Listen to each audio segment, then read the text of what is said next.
Amén y gracias a Dios. Bueno, muy buena tarde para todos. Muchas gracias a la hermana Marta León por encargarse de la oración inicial. Muy buena tarde para todos. Bienvenidos. Ese es el segundo discipulado de este año 2025. Y sí, la verdad, cuando uno ya adquiere la costumbre de estar escudriñando la palabra de Dios todos los días de la vida, cuando pasa un día, 2 días, toda una semana sin esa ocupación bendita de escudriñar la palabra de Dios, pues lógicamente el espíritu se resiente. Pero bueno, ya estamos nuevamente acá. De todos modos, creemos que un receso, un descanso es necesario. Las personas no se encontraban, algunos no se encontraban, no tenían la posibilidad de conectarse según lo que me comentaron. Y también, pues aquí debido a varias ocupaciones, todavía seguimos en lo mismo, poniendo un poquito más bonito el lugar, poniendo un poquito más adecuado el lugar para el Señor y para recibirlos a todos ustedes el día domingo, antes de las 9 de la mañana, sin falta alguna para adorar y reverenciar el nombre del Señor. Bueno, es miércoles. Al ser miércoles estamos viendo el tema de escatología bíblica. Recuerde que escatología significa el estudio de los eventos futuros a la luz de la Sagrada Escritura. Ya vamos nosotros en este tema sumamente importante como lo es el tema de la tribulación. Estamos nosotros en un paréntesis. Ese paréntesis, recuerde usted que comienza en el capítulo 10 y va hasta el capítulo 11, versículo 14. Es el paréntesis entre la sexta trompeta y la séptima trompeta. Entonces se deja la sexta trompeta ahí como, espere tantico, no podemos pasar a la séptima trompeta hasta que no entendamos algunas cosas. Lo primero, referente al ángel poderoso y el rollo pequeño, eso lo vimos en todo el capítulo 10. Y ahora estamos nosotros en el capítulo 11. Recuerde usted el tema del capítulo 11. Póngalo ahí en el chat, por favor. ¿Cuál es el tema principal del capítulo 11 del libro de Apocalipsis? Ese es, muy bien. El tema principal del capítulo 11 del libro de Apocalipsis es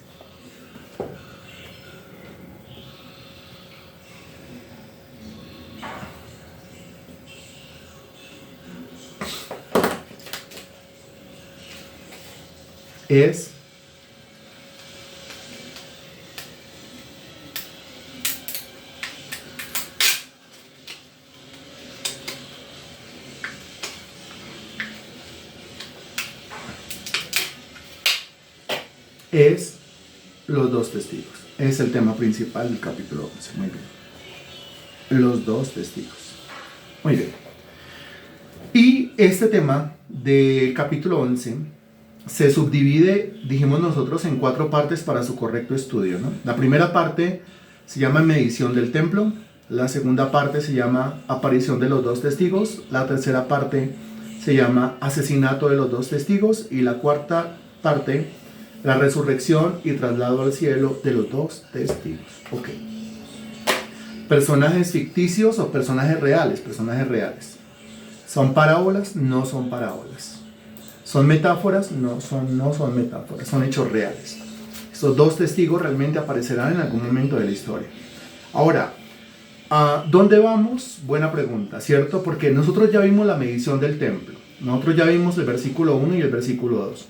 Versículo 1 dice: entonces me fue dada una caña semejante a una vara de medir, y se me dijo: levántate y mide el templo de Dios y el altar y a los que adoran en él. Pero el patio que está fuera del templo, déjalo aparte y no lo midas, porque ha sido entregado a los gentiles, y ellos hollarán la ciudad santa 42 meses. Acabamos nosotros, la última vez me acuerdo tanto, una cuenta. Primero tenemos nosotros 42 meses. Seguimos leyendo.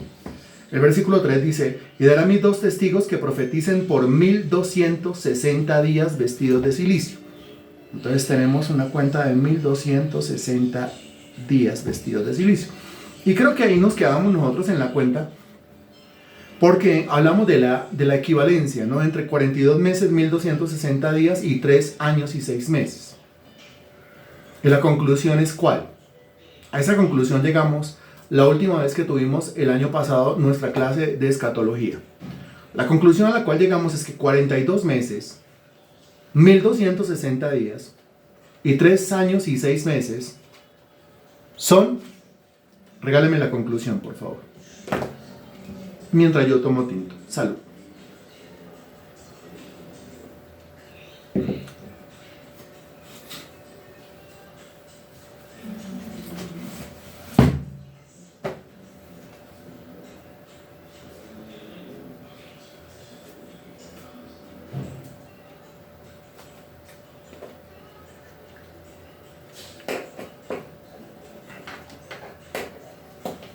La conclusión.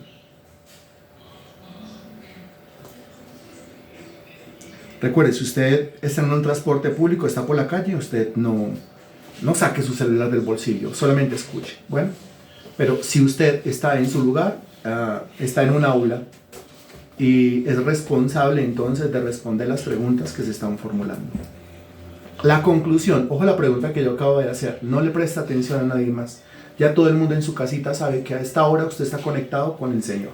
De modo que a esta hora ni el perro, ni el gato, ni el esposo, ni la esposa, ni el hijo, ni el papá, ni la mamá, sino su Señor. Entonces aquí estamos preguntando algo. La conclusión a la cual nosotros llegamos, ojo que algunos no han entendido lo que estamos diciendo. La conclusión a la cual nosotros llegamos es que 42 meses o 1260 días o 3 años y 6 meses, puntos suspensivos, ahí viene la conclusión. ¿Cuál es la conclusión?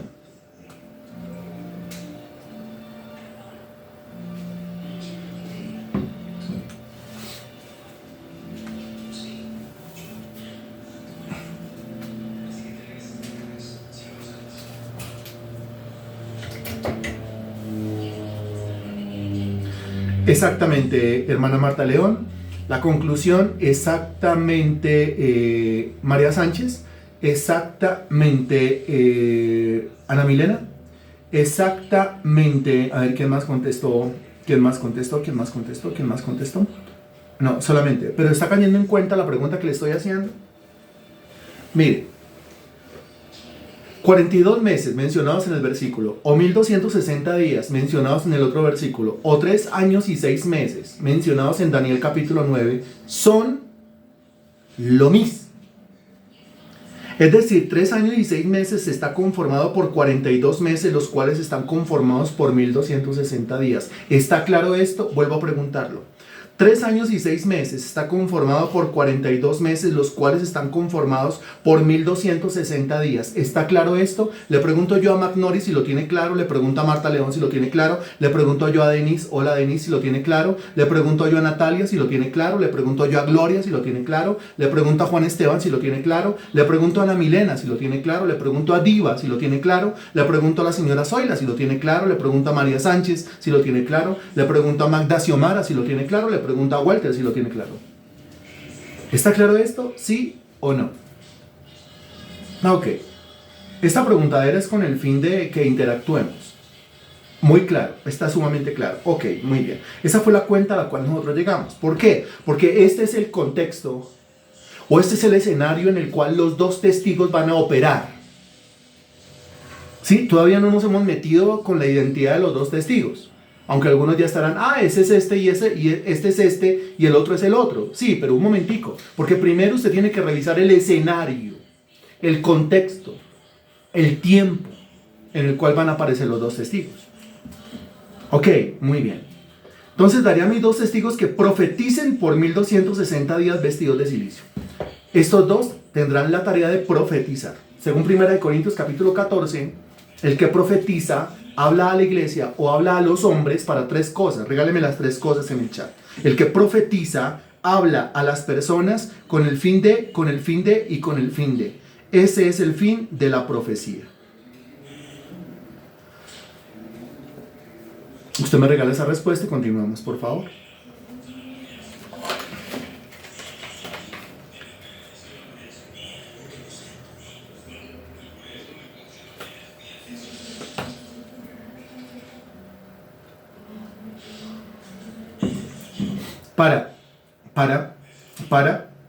Creo que quisiste decir exhortar, ¿cierto? Exhortar, edificar y consolar.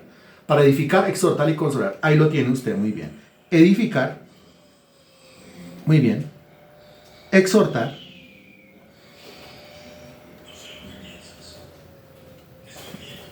Y consolar. Excelente, muy bien. Entonces, ¿qué tenemos acá? Antes de descubrir la identidad de los dos testigos, el Espíritu Santo nos lleva a lo siguiente, el tiempo.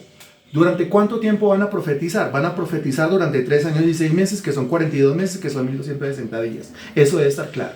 ¿Cuál será la tarea de ellos? La tarea de ellos será profetizar, es decir, hablar a los hombres a la cara. Eso es profetizar. Hablar a los hombres lo que está escrito en la palabra de Dios, no adivinar, sino hablar a los hombres lo que está escrito en la palabra de Dios con el fin de edificarlos, exhortarlos y consolarlos. Entonces ya van dos cosas concernientes a los dos testigos. Aparte de eso, dice que ellos vienen vestidos de cilicio. Y hablábamos también acerca de la ceniza y acerca del silicio, ¿no es cierto? Vestirse de ceniza significa otra cosa, pero vestirse de silicio significa otra cosa. La ceniza está relacionada pues con la madera que se quemó y pues no quedó sino el carbón, el hollín. Entonces eso está relacionado es con lo que es el hombre. ¿Qué es el hombre? El hombre es hecho del polvo de la tierra, el hombre es polvo, eso es el hombre. Entonces la ceniza está relacionada con arrepentimiento, pero el silicio no está relacionado con arrepentimiento, el silicio está relacionado con indignación. Los hombres de Dios en el Antiguo Testamento, dice la Sagrada Escritura, que oraban o ayunaban o se arrepentían entre ceniza y silicio. Pero las dos cosas, la ceniza y el silicio, no significan lo mismo en la Biblia. O si no, pues que sea solamente ceniza. Si el silicio va a significar lo mismo que la ceniza, pues ¿para qué se menciona el silicio? Si el silicio va a significar lo mismo que la ceniza, pues ¿para qué se menciona la ceniza? No es que se menciona la ceniza porque la ceniza representa algo y se menciona el silicio porque el silicio representa algo. La ceniza tiene que ver con arrepentimiento y el silicio tiene que ver con la indignación. Estos, dice la Escritura, que están vestidos de silicio, o sea, estos están vestidos de indignación. A esto les pasa allá dentro de su corazón, allá dentro de su espíritu, lo mismo que le pasó a Pablo cuando llegó a Atenas.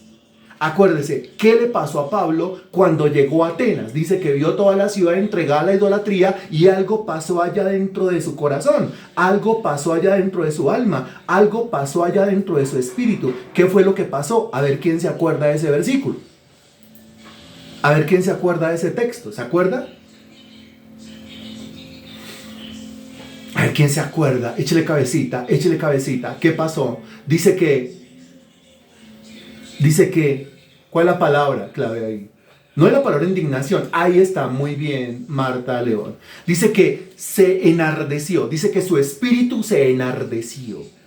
Es un enardecimiento. O sea, para que me entienda, le ardió allá adentro.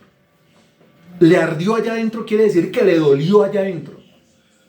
Quiere decir que se incendió allá adentro. Quiere decir que se prendió allá adentro. Quiere decir que se ofendió allá adentro. ¿Me está entendiendo lo que significa la palabra enardecer? Enardecer es que le ardió, que le dolió.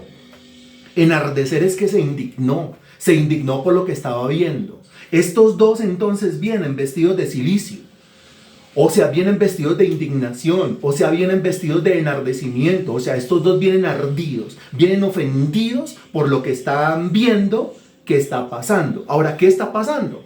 Pues están pasando un montón de cosas, pero sobre todo una que acaba de ocurrir, que se nos dice en el versículo anterior, porque dice: pero el patio que está fuera del templo déjalo aparte y no lo midas, porque ha sido entregado a los gentiles y ellos hollarán la ciudad santa 42 meses.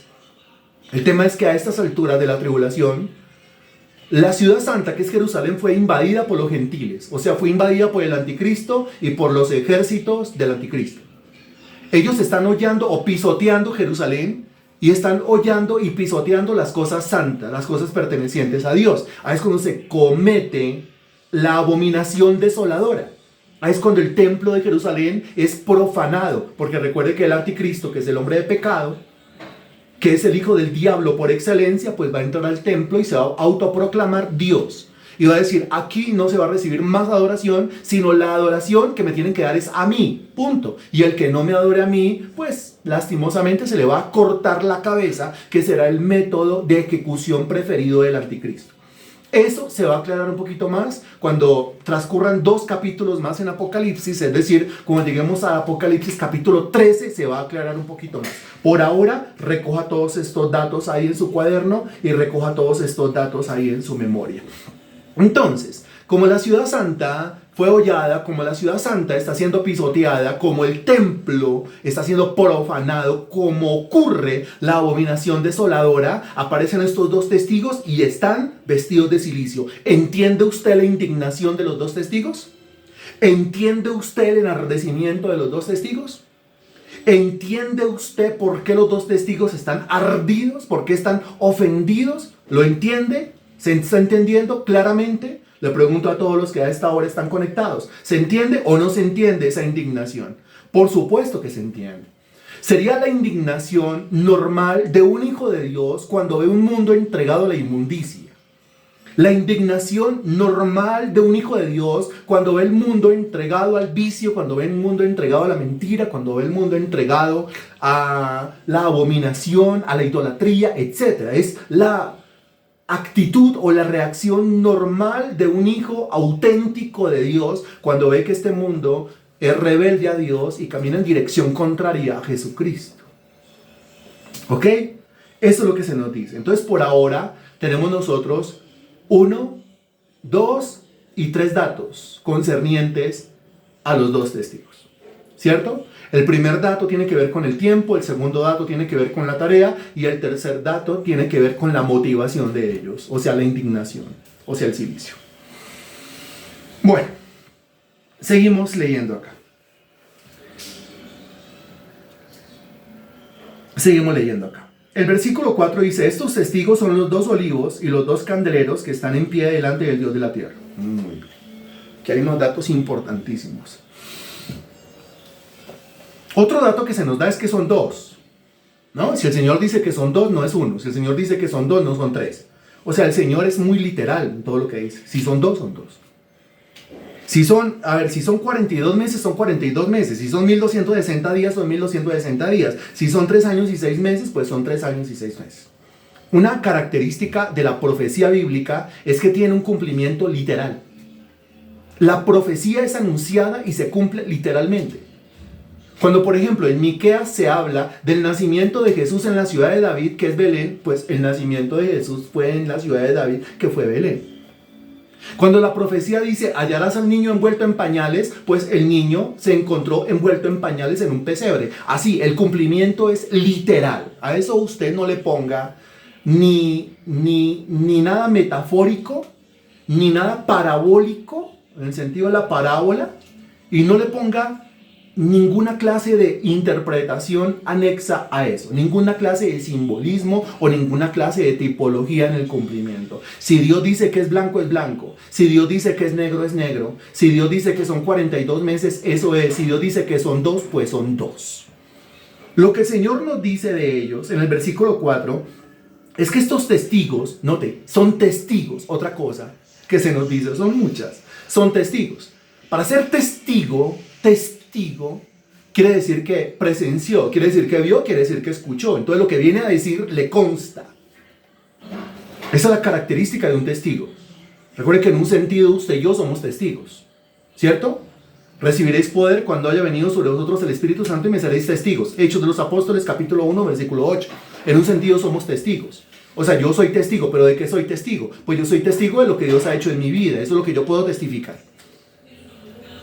Entonces, en un sentido, yo soy testigo de ese cambio, de esa transformación, de cómo el Señor renueva mi mente, de cómo el Señor me ayuda a despojarme de la vieja vida, del viejo hombre, y cómo el Señor me ayuda a vestirme del nuevo.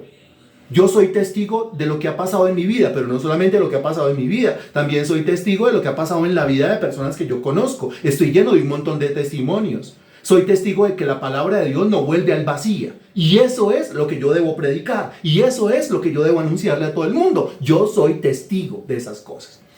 De modo que yo estoy autorizado para hablar de lo que yo estoy viendo, de lo que yo estoy oyendo, de lo que yo estoy presenciando. Eso a mí me da una autoridad impresionante, me da autoridad moral para hablar de determinados temas.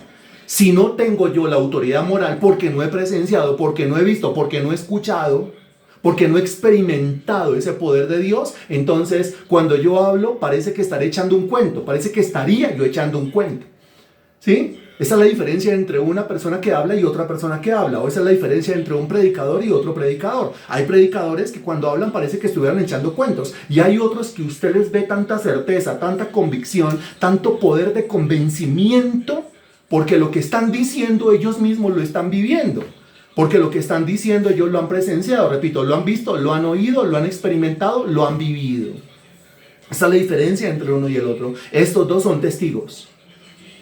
Es decir, han visto, es decir, han oído, es decir, han experimentado, es decir, han presenciado, es decir, viven en esa experiencia, viven en ese poder. Aparte de que son testigos de qué, pues son testigos de lo que está pasando con la santa ciudad. Son testigos de lo que está pasando con los gentiles hollando y pisoteando las cosas santas. Son testigos de lo que está pasando con el anticristo entrando al templo, profanando y cometiendo la abominación desoladora, autoproclamándose como Dios. Son testigos verdaderos. Ellos no vienen a echar cuentos. Ellos vienen a hablar de aquellas cosas que presencian. Estos testigos son los dos olivos y son los dos candeleros que están en pie delante del Dios de la tierra. Ok. En primer lugar se nos dice que son olivos, ¿cierto? Y en segundo lugar se nos dice que son los dos candeleros. Son dos olivos y son dos candeleros. Se compara con dos olivos. ¿Qué es un olivo? Yo tomo tinto y usted me hace el favor y responde. ¿Qué es un olivo?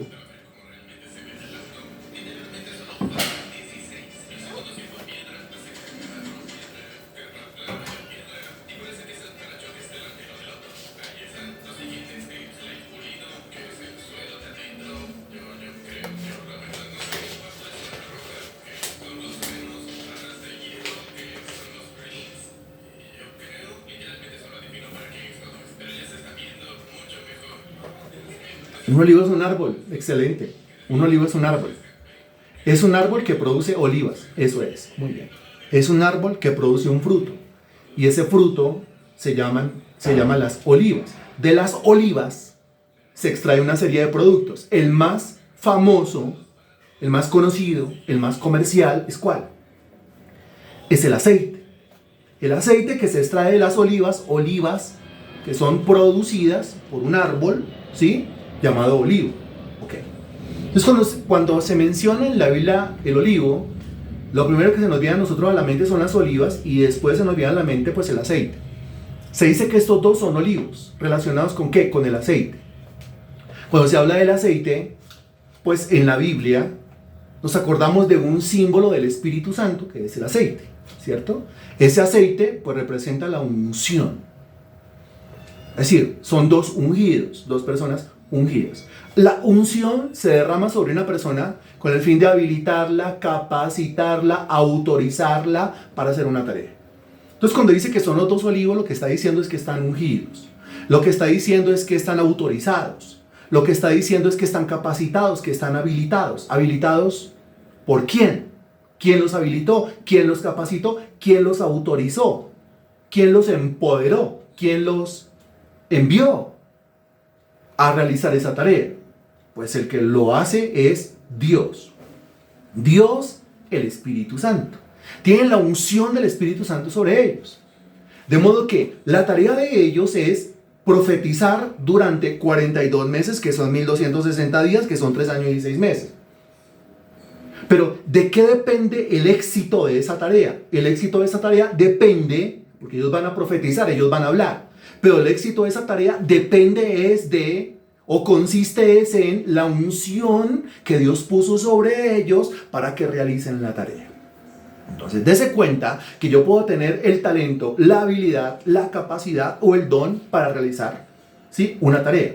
Pero si Dios no pone su unción sobre esa capacidad, sobre esa habilidad, sobre ese don o sobre ese talento, igual se queda solamente en alguien que intenta hacer las cosas, pero no logra nada. Aunque tenga el don de profetizar, pero si la unción no está colocada sobre el don, si el aceite no viene a lubricar toda la maquinaria espiritual y toda la maquinaria ministerial, pues igual no va a pasar absolutamente nada. Comenzarán a hablar y hablarán y hablarán y hablarán y hablarán, pero no lograrán el propósito para el cual son llamados. Entonces la unción precisamente tiene que ver con eso. La unción tiene que ver con la capacidad, la unción tiene que ver con la facultad, la unción tiene que ver con la habilidad, la unción tiene que ver con el poder para realizar dicha tarea. Cuando dice el texto bíblico que estos son los dos olivos, lo que usted se tiene que imaginar es que están capacitados por el Espíritu Santo para dicha tarea. ¿Está claro el tema de los dos olivos? ¿Por qué se llaman los dos olivos? ¿Cómo se relaciona esto con el aceite? ¿Cómo se relaciona esto con la unción? Ok, muy bien.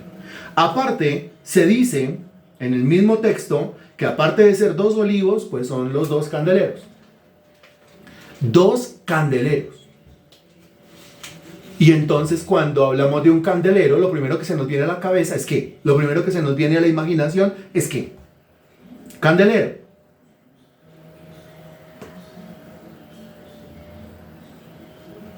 Candelero. Lo primero que se nos viene a la cabeza es luz. ¿Cierto? Un candelero. Claro, fuego. Pero ¿para qué enciendo un candelero? Para lo mismo que enciendo una vela o un esperma o un mechero.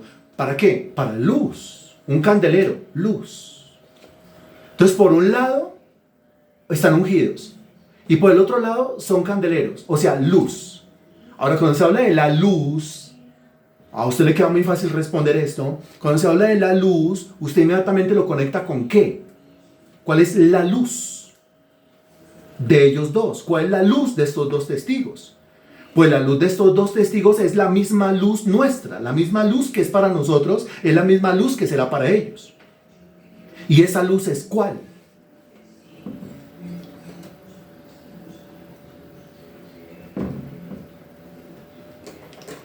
¿Cuál es la luz del creyente?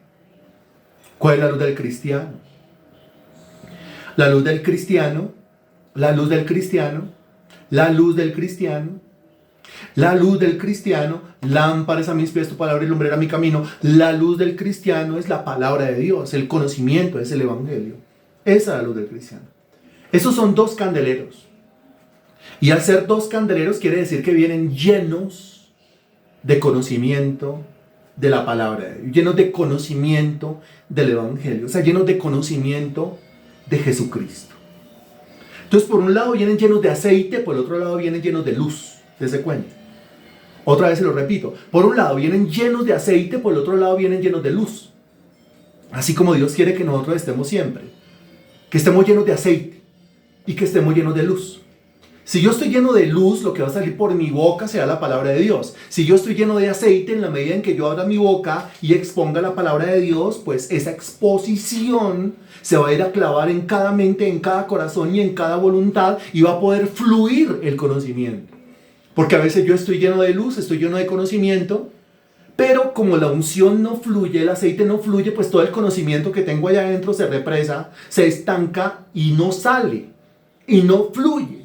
Dirá, pero con tanto conocimiento que puede tener, ¿cómo no le va a fluir? No, puede tener todo el conocimiento, pero si la unción no está presente al mismo tiempo con la luz, pues entonces el conocimiento se estanca. Aquí el tema es que ellos van a comenzar a hablar luz, y será un conocimiento tan impresionante el que salga por esas bocas, manifestando así de esa manera el aceite o la unción del Espíritu Santo en sus vidas. Entonces está claro por qué a los dos testigos se le llaman los dos olivos, y está claro por qué a los dos testigos se le llaman los dos candeleros. Está claro que es así porque por un lado están llenos de aceite y por el otro lado están llenos de luz. Porque por un lado están llenos de unción y por el otro lado están llenos de conocimiento del evangelio. ¿Está claro esto? Listo. Muy bien. Ahora, a continuación se nos comienzan a dar una serie de datos y esos datos nos van a llevar a escudriñar otras porciones de la Sagrada Escritura con el fin de encontrar, identificarlos, con el fin de llegar a la conclusión de quién es el uno y quién es el otro. El versículo 5 dice, si alguno quiere dañarlos, otro dato que se nos da. Si alguno quiere dañarlos, mire, por eso la necesidad de la unción. ¿Por qué? Porque es que ellos van a venir a profetizar en el contexto de una guerra contra el anticristo. En el contexto de una guerra contra el hombre impío, contra el hombre de pecado. Ellos no la van a tener fácil. Nosotros la tenemos muy fácil. Nosotros en este momento predicamos, por ahí uno que otro amenaza, ¿sí? Como los del 31 de diciembre, por ahí uno que otro aparece y por ahí uno que otro vocifera. Pero ellos no la van a tener fácil. A esas alturas, recuerde usted, que cuando los ejércitos del anticristo entran a Jerusalén y el mismo anticristo profana el templo, y comete la abominación desoladora, a Israel solamente le queda una cosa por hacer. A los israelitas que estaban viviendo allá en Jerusalén y en ciudades aledañas a Jerusalén, o sea, dentro de Israel, solamente les queda una cosa por hacer. ¿Y cuál es la única cosa que les queda por hacer a los israelitas a esas alturas? Cuando los gentiles se meten a Jerusalén y hollan la santa ciudad, pues solamente les queda una cosa. Pero no dejes solamente a Natalia contestando, y no dejes solamente a Marta León respondiendo, y no dejes solamente a María Sánchez ahí también dando sus respuestas, porque la pregunta es para todo el mundo. Entonces yo le vuelvo a preguntar, y le pregunto a Magnori, y le pregunto a Marta León, y le pregunto a Denis, y le pregunto a Natalia, y le pregunto a Gloria, y le pregunto a Juan Esteban, y le pregunto a Ana Milena, y le pregunto a Diva, y a Walter, y a Magda, y a María Sánchez, y a Zoila, y a Germán, y le pregunto a todo el mundo. La única cosa que les queda por hacer es ¿cuál? Porque es que los israelitas, humanamente hablando, no tienen nada que hacer en contra del anticristo y no tienen, humanamente hablando, nada que hacer en contra de los ejércitos del anticristo. Eso es como la pelea entre un toche y una guayaba. No me diga que la guayaba le va a ganar al toche. Eso es una guerra perdida. Entonces apenas ellos ven que el anticristo viene cruzando el límite, que viene cruzando la frontera, apenas escuchan que el anticristo tiene planes de ellos, vámonos, pisémonos, aquí no hay nada más que hacer. Hasta luego, chao. Muy bien, todos los israelitas entonces salieron corriendo. Si yo no salgo corriendo, me matan. Si yo no salgo corriendo, me matan. Ok, y vienen estos dos testigos que tienen que profetizar dentro de Israel, que tienen que profetizar dentro de Jerusalén, en las mismas narices del ejército del anticristo, y en las mismas narices del anticristo tienen que profetizar. Para eso se necesita. ¿Qué se necesita? Los demás salieron corriendo. Ellos no pueden salir corriendo, ellos tienen que ir a enfrentar. Para eso se necesita. Dígame qué se necesita. Ah, muy bien. Para eso se necesita valentía, valor. Eso es lo que se necesita. Y esa valentía únicamente la da ¿quién? Por eso usted recuerda el texto. Dios no nos ha dado espíritu de cobardía, sino de poder, amor y dominio propio. Pero aquí se refiere a una valentía realmente sobrenatural. Porque saben muy bien lo que les puede estar costando ese oficio, ese cumplimiento de la voluntad de Dios. Por eso dice el texto, si alguno quiere dañarlos, obvio que van a querer dañarlos. Obvio que van a querer callarlos.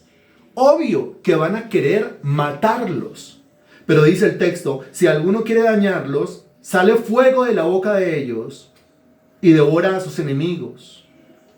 Y si alguno quiere hacerles daño, debe morir él de la misma manera. ¡Qué impresionante esto! ¿Cómo así que si alguno quiere dañarlos, sale fuego de la boca de ellos y devora a sus enemigos? Y si alguno quiere hacerles daño, debe morir él de la misma manera. Aquí se nos dicen otras dos cosas. Uno, el poder que hay exactamente en la boca de estos dos es una cosa impresionante. ¿Impresionante en qué sentido? Dice que sale fuego de la boca de ellos, pero no se imagine usted un dragón. No se imagine que abren la boca y entonces sale candela, ¿sí? Como si fueran sopletes, no, como si fueran dragones, no. Lo que está diciendo es que sale fuego de la boca de ellos, lo que sale es fuego, lo que sale es juicio de la boca de ellos. De modo que lo que ellos dicen, lo que ellos profetizan en contra de alguien, lo que ellos profetizan en contra de los enemigos, eso tal cual es lo que pasa, eso tal cual es lo que ocurre. Si alguien quiere dañarlos, si ellos miran al enemigo y hablan en contra del enemigo y pronuncian una palabra para deshacer al enemigo, una palabra para desbaratar al enemigo, el enemigo comienza a deshacerse y comienza a desbaratarse. Entonces cuando dice que fuego sale por la boca de ellos, se está refiriendo al literal cumplimiento de todo lo que sale por la boca de estos dos testigos. Ahí usted se puede imaginar la impresionante unción y se puede imaginar la impresionante luz que hay en estos dos testigos. Y entonces termina el versículo diciendo, si alguno quiere hacerles daño, debe morir él de la misma manera. Entonces, ¿qué es lo que quiere hacer conmigo? Me quiere traspasar a espada. Muy bien, pero entonces yo tengo el poder en mi boca. Y el poder que yo tengo en mi boca es superior al poder que usted tiene en la mano con su espada. De modo que yo profetizo contra usted. Y lo que profetizo contra usted es que el que a espada. O sea, usted me quiere matar a mi espada, pero usted será el que va a morir a espada. ¿Qué quiere hacer conmigo? Me quiere fritar en aceite hirviendo. Muy bien, pero yo profetizo contra usted. De modo que es usted el que terminará siendo frito en aceite hirviendo. Para que nos entendamos, es lo mismo que ocurrió allá en los días de Mardoqueo y en los días de Esther. Acuérdese que había un sujeto que quería matar a Mardoqueo. ¿Sí se acuerda? Regálame el nombre del sujeto. Y ya había preparado todo para matar a Mardoqueo. ¿Cómo se llama el sujeto que quería matar a Mardoqueo?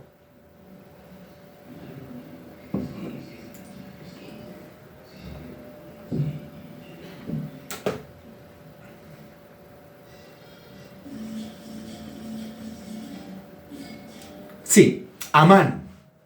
Este sujeto quería matar a Mardoqueo porque lo odiaba al pueblo judío, entonces lo quería matar. Ese sujeto ya había preparado la horca, ¿se acuerda? Para matar a Mardoqueo. Pero como son las cosas de Dios, esa historia se encuentra en el libro de Esther, ¿no? Léalo. Como son las cosas de Dios, la providencia divina, pues entonces resulta que no terminaron matando a Mardoqueo, sino que terminaron fue sentenciando, juzgando a Amán. Y este Amán entonces terminó siendo ahorcado en la misma horca que él había preparado para matar a Mardoqueo. Es exactamente lo mismo que ocurre aquí con estos dos testigos. Usted preparó la horca para matarme a mí, pero usted es el que va a terminar muerto en esa horca. O sea, usted preparó el lazo para ahorcarme a mí, pero usted va a terminar ahorcado con el mismo lazo.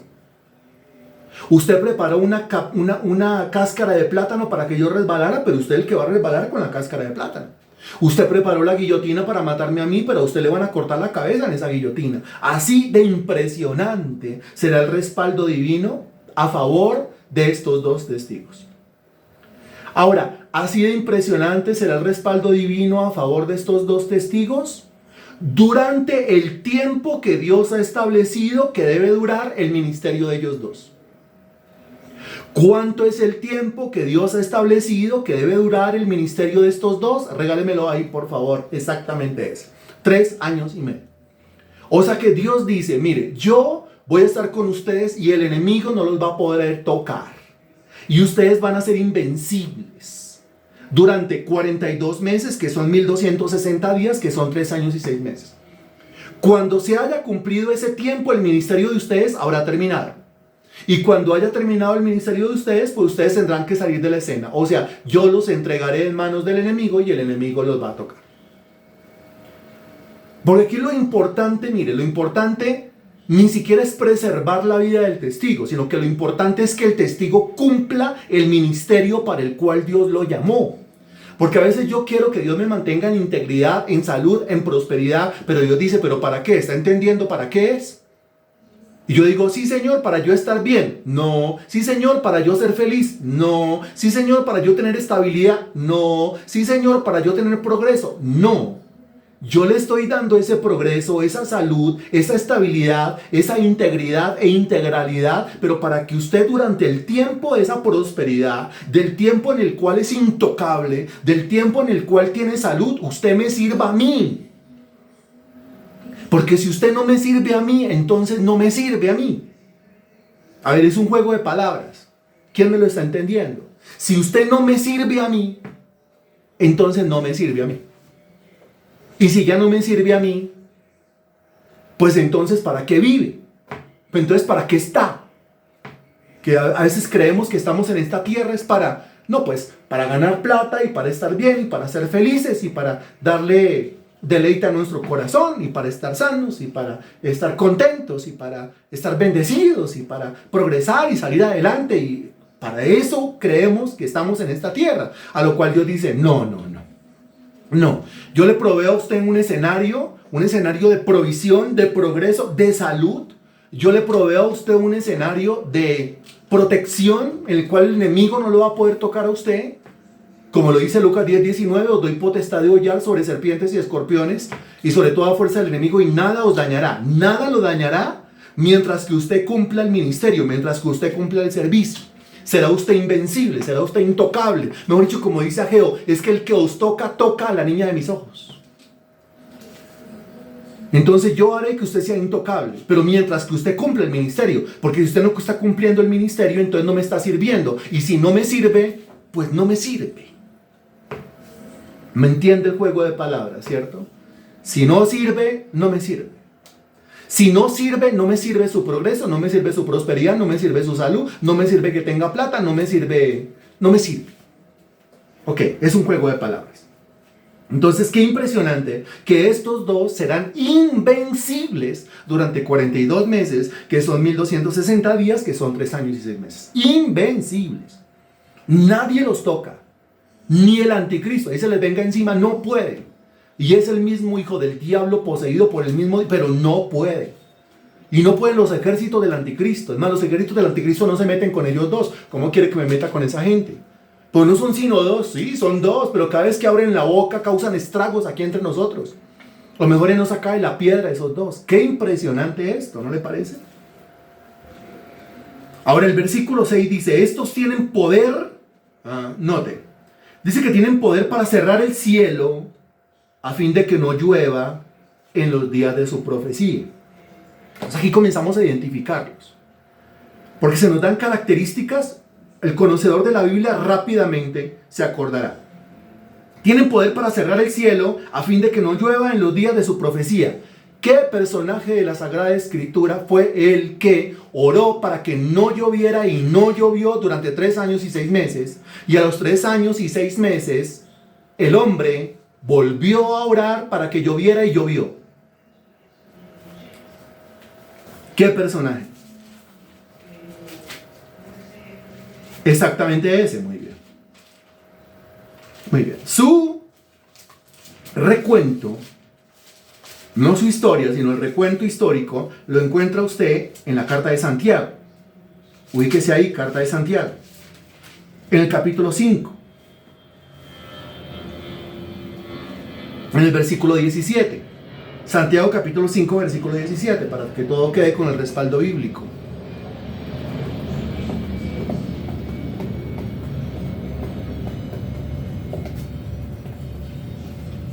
Ya, dice, Elías era hombre sujeto a pasiones semejantes a las nuestras, y oró fervientemente para que no lloviese, y no llovió sobre la tierra por 3 años y 6 meses. Qué impresionante. Es el recuento histórico. La historia de eso, pues se encuentra allá en Primera de Reyes, capítulo 17. Entonces vamos ahora a la historia. Ya vimos el recuento, vamos a la historia. Primera de Reyes, capítulo 17.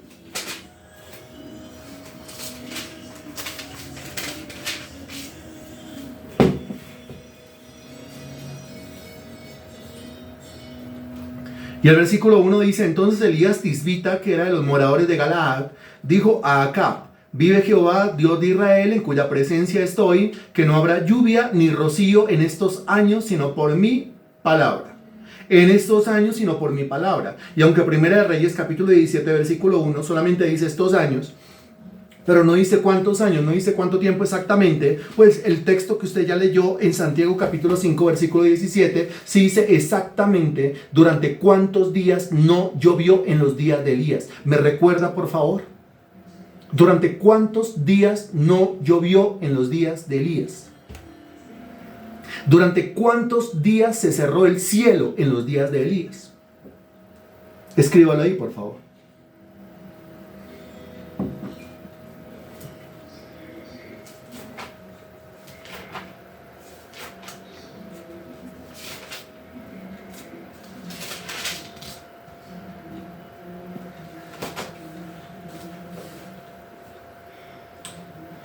Lo acaba de leer, ¿cierto?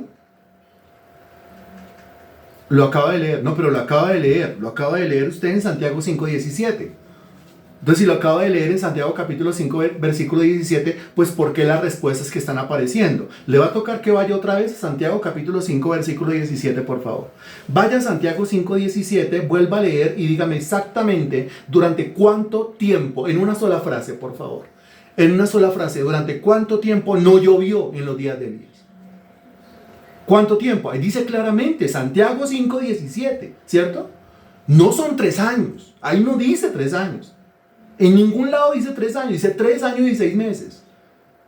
Ahí dice 3 años y 6 meses, son 3 años y medio. ¿Qué significa esto? Esto es impresionante. Porque Santiago 5:17 dice que en los días de Elías oró para que no lloviera y dejó de llover, el cielo se cerró durante 3 años y 6 meses. Ahora aquí van a aparecer los testigos y dice que uno de esos 2 testigos tiene poder. Busque otra vez Apocalipsis, capítulo 11. Dice que uno de esos 2 testigos tiene poder para cerrar el cielo a fin de que no llueva en los días de su profecía. En los días de su profecía. Ahora, ¿cuántos serán los días de la profecía de estos 2 testigos? ¿Me regala eso, por favor?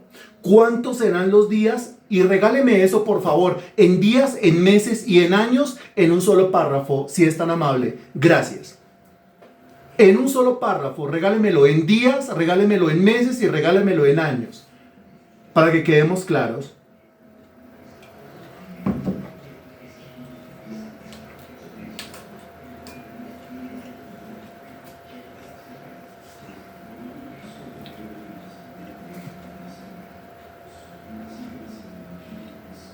Dice Juan Esteban, primero que aparece con la respuesta, 3 años y medio, 1260 días, 42 meses. Ok, Natalia, 1260 días, 42 meses, 3 años y medio. Perfecto. María Sánchez, 1260 días, 42 meses, 3 años y medio. Muy bien. Magda Xiomara, 1260 días, 42 meses, 3 años y medio. Muy bien. Ana Milena, 1260 días, 42 meses, 3 años y medio. Mire, esto es como haciendo planas. Marta León, 1260 días, 42 meses, 3 años y medio. Esto es como haciendo planas, como niños chiquitos. Pero ¿qué pasa cuando uno hace planas? Germán dice 1260 días, 42 meses, 3 años y medio. Excelente, Germán. Diva dice 3 años y medio. 3 años y medio. Y ya. ¿Qué pasa cuando uno hace planas? Cuando uno hace planas aprende. Aprende. ¿De qué está hablando? Aquí dice otra vez el versículo 6. Estos tienen poder para cerrar el cielo a fin de que no llueva en los días de su profecía.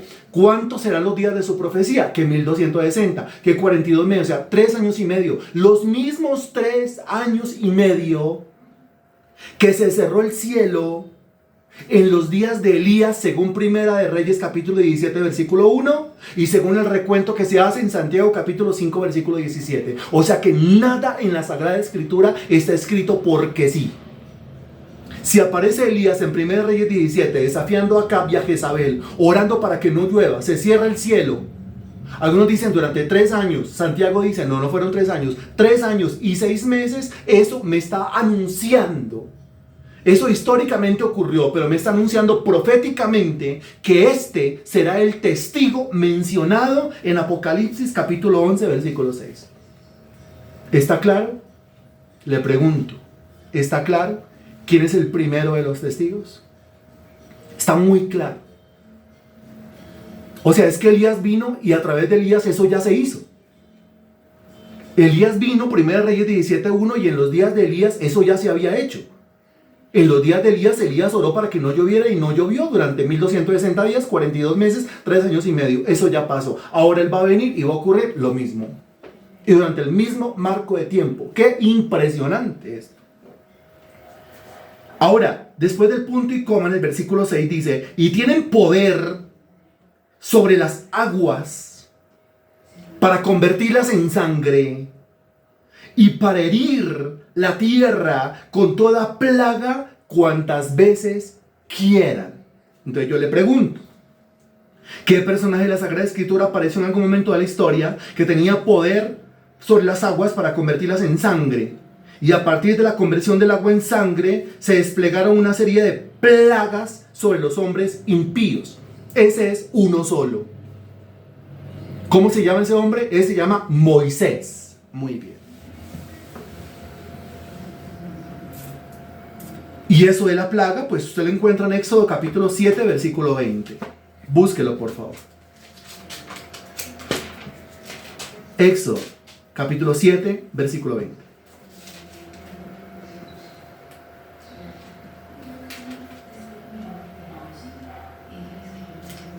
Me avisa cuando ya, por favor. Ya, muy bien, dice.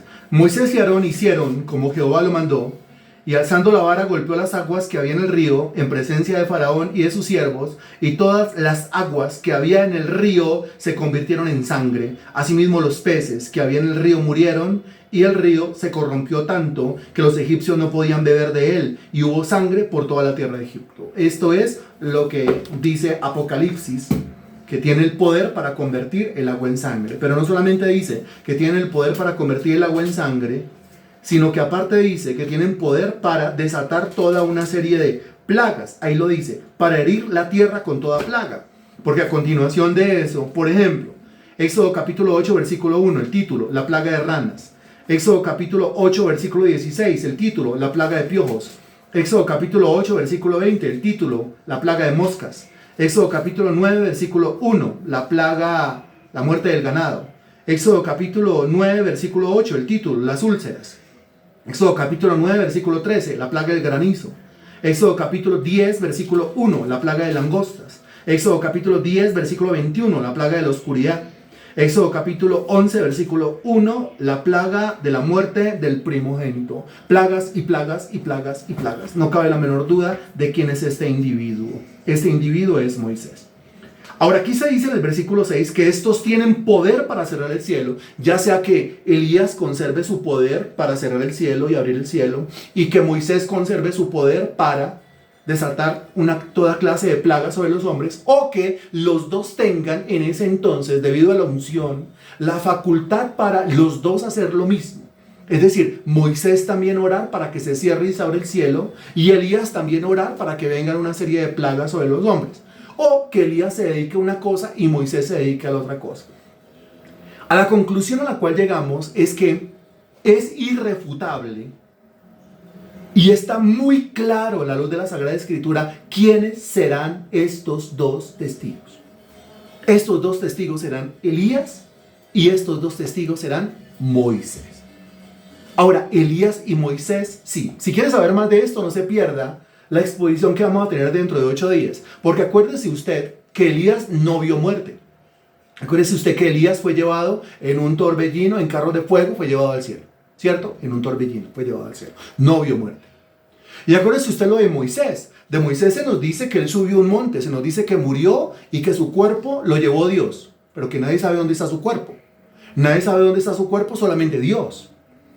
O sea, Dios lo tomó a él y se lo llevó. ¿Para dónde se lo llevó? Pues esa exposición, tanto de Elías como de Moisés, la tendremos dentro de 8 días y seguiremos el estudio de los dos testigos. Por hoy llegamos hasta aquí. Espero haya sido interesante y edificante esta exposición para su vida. Bendito Dios, te damos gracias por tu palabra predicada hoy, Señor Dios, por el Evangelio, por la capacidad que nos das, la forma de escudriñar, la forma de entender, la forma de aprender.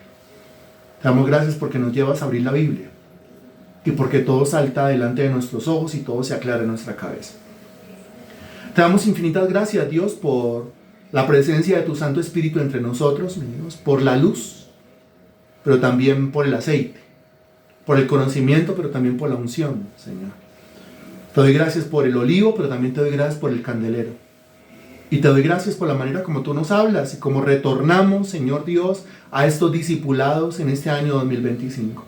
Prepara nuestra cabeza, nuestra vida, nuestro ser, nuestro espíritu para seguir aprendiendo, porque lo que nos quedan son cosas grandes, enormes y benditas por aprender. Yo entrego en tus manos esta palabra en el nombre de Jesús. Amén y gracias a Dios.